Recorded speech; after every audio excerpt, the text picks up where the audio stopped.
वहीं छांगुर धर्मांतरण केस में अब एक और लड़की के लापता होने से मामला और गंभीर हो गया है।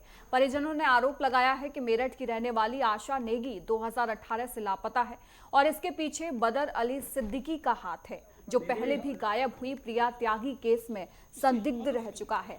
आशा एक मीडिया संस्थान में एचआर थी और पहले नोएडा में काम करती थी। बताया गया कि 2008 से ही वह बदर के संपर्क में थी। परिजनों ने बताया कि आशा को पीटा भी गया था और धर्म परिवर्तन कराने का भी आरोप है। पुलिस ने पहले कोई ठोस कार्रवाई नहीं की। अब हिंदू संगठनों ने मामले में सख्त कार्रवाई की मांग की है। एडीजी मेरठ जोन भानु भास्कर ने बताया कि मामले की जांच एटीएस कर रही है और एक बड़ा रैकेट होने की संभावना से इनकार नहीं किया जा सकता। ये मेरठ का जो विषय जुड़ा है जहांगीर बाबा से, तो ये कोई छोटा मोटा विषय नहीं है और ये केवल मेरठ की दो लड़कियां आ गई हैं।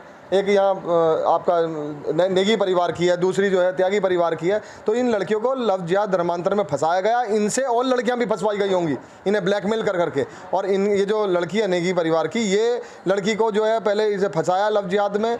यहीं का जो सिद्दीकी है लड़का, वो जिम ट्रेनर बताया गया। तो जिस एंगल पे जिम ट्रेनर के साथ कितनी लड़कियां उसके जाल में थी, 2018 से इस परिवार का संपर्क नहीं है। उस लड़की से पहले व्हाट्सएप पे बात होती थी, लड़ाई झगड़ा करा, मारपिटाई करी उसके साथ। उन्होंने अपने घर वालों को संपर्क करा तो उसका मोबाइल भी कब्जे में ले लिया। सारी उसके जो है क्रेडिट कार्ड वगैरह का बिल आया, जब इन्हें पता लगा कि वो भी उसके कब्जे में, वो चला रहा है, तो ये लोग गए 2018 में अपनी बेटी को ढूंढने गए। सिविल लाइन थाने में जो इंस्पेक्टर साहब थे वो भी सिद्दीकी थे। उसके साथ साथ आप देखिए, इसका जो सिद्दीकी है लड़का यहाँ का, बाबर सिद्दीकी, इसकी जो जीजा है वो कोई मजिस्ट्रेट बता रहे हैं, उन्होंने भी पूरा संरक्षण उस समय दिया। तो ये तार केवल पैसों का है, फंडिंग का है। विदेशों से जो फंडिंग आई उसमें कहीं ना कहीं बड़े बड़े उच्च अधिकारी हैं जो इस रैकेट को ऑपरेट करा रहे हैं। हाँ, जब से हमने जहांगीर का एक मुद्दा उठाया है न्यूज़ में, तब से थोड़ी उम्मीद लगी है कि कहाँ शायद हमारी बहन जो आशा नेगी है, अगर प्रशासन चाहे तो ये मुद्दा खुल सकता है। कैसे गायब हुई थी, कहाँ नौकरी करती थी वो नोएडा में सेक्टर 62 में सुभारती वालों का न्यूज़ चैनल था, उसमें जॉब करती थी। और 2018 में जून में लास्ट मेरठ आई थी, हमारी मुलाकात तभी हुई थी। बदर के संपर्क में कैसे आई और क्या और भी लड़कियां बदर, आपको अंदेशा है कि बदर ने खाड़ी देश भेज दी धर्मांतरण के बाद? हाँ, उसके बाद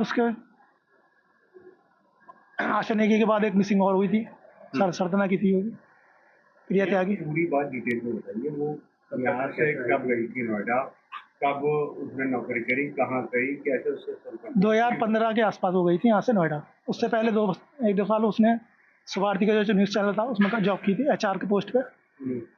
उसके बाद 2015 में वो दिल्ली नोएडा चली गई थी। वो भी सुभारती वालों का न्यूज़ का चैनल था, वहाँ पे एचआर पोस्ट पे थी। और वहाँ पे फिर वो उसके बदर के टच में आई। ठीक है। उससे पहले 2008 में, 9 की बात है, मेरठ में एक कॉल सेंटर है एयरटेल का, तो उसमें कॉल सेंटर में जॉब करती थी, बदर भी वही करता था। वहाँ पे उनका मुलाकात हुई। उसके बाद ये काफ़ी टाइम तक इनकी ना बातचीत हुई ना कुछ हुई, जैसा जहाँ तक की मुझे जानकारी है।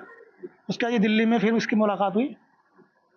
उसके बाद से हमारी बहन मिसिंग है। फिर क्या हुआ? साथ में जॉब करते थे, मतलब वो जिम ट्रेनर था, ये न्यूज़ में थी।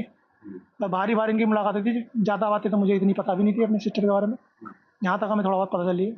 जहांगीर बाबा जैसे और बाबा भी और इस पे क्या कहना चाहेंगे? देखिए, जहांगीर बाबा पे कार्रवाई हो ही रही है और ऐसी कार्रवाई नहीं की जाएगी। देखिए, योगी सरकार की प्राथमिकता है सुरक्षा, विकास और बेहतर कानून व्यवस्था। छांगुर बाबा के संबंध में मुख्यालय स्तर पे एटीएस को इसका प्रभारी बनाया गया है और एटीएस जो है इस संबंध में विवेचना कर रही है, अनुसंधान कर रही है।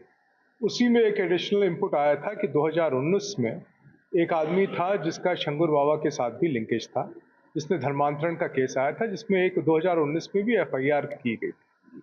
तो उसके संबंध में जो इनपुट है वो एटीएस को दे दिया गया है और साथ में उस पर और पड़ताल की जा रही है ताकि इसमें से और भी कोई नए पहलू आएंगे उसके बारे में भी सभी को अवगत कराया जाएगा और साथ में वो अनुसंधान में जोड़ा जाएगा।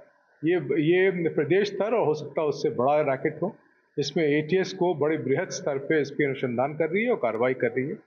मेरठ जोन की तरफ से जितनी इनपुट्स आते हैं सब एटीएस से शेयर किए जा रहे हैं रियल टाइम। सर अभी वो गायब है या अभी यहीं रह रहा है मेरठ में? FIR को देख लिया गया है, बाकी पड़ताल की जा रही है। जब सारे तथ्य हमारे पास आएंगे तो हम आपको अवगत कराएंगे।